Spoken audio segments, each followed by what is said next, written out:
zvose zvose hazvina maturo. Chiso chako chakanaka, izwi rako rakanaka mwanangu we. Paizvi zvose zvose hazvina maturo. Chiso chako chakanaka, wakanaka iwe.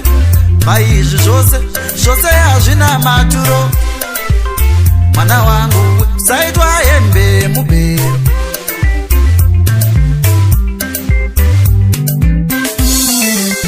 Mwana wangu we usaitwa hembe mubero. Wamata wasiya kahembe mubero. Mwana wangu we usaitwa hembe mubero. Wamata wasiya kahembe mubero. Mwana wangu we usaitwa hembe mubero. Wamata wasiya kahembe mubero.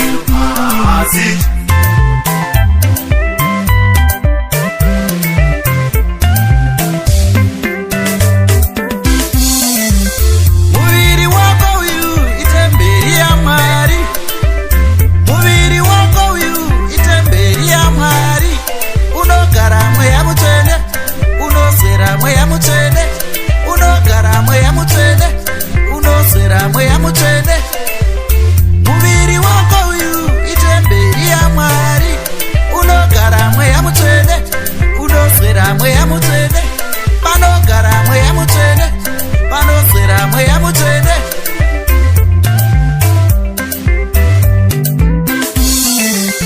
Mwana wangu we usaitwa hembe mubero. Wamata wasiya kahembe mubero. Mwana wangu we usaitwa hembe mubero. Wamata wasiya kahembe mubero. Mwana wangu we usaitwa hembe mubero. Wamata wasiya kahembe mubero. Mwana wangu we usaitwa hembe mubero. Wamata wasiya kahembe mubero.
Kahembe mubero.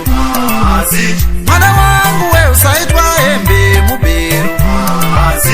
Wamata wasiya kahembe mubero. Mwana wangu we usaitwa hembe mubero. Wamata wasiya kahembe mubero. Mwana wangu we usaitwa hembe mubero.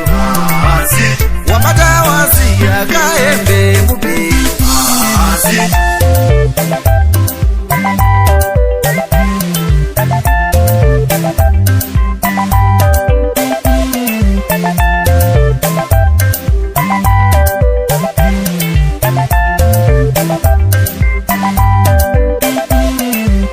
Rumbidza Mwari ndiye wakakuzika iwe.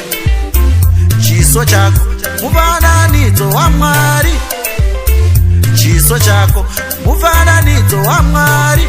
Pavanoona iwe vari kuona Mwari. Pavanoona iwe ngavaone Mwari.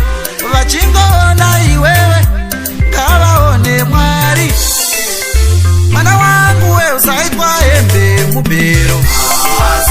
Wamata wasiya kahembe mubero. Mwana wangu we usaitwa hembe mubero. Wamata wasiya kahembe mubero. Mwana wangu we usaitwa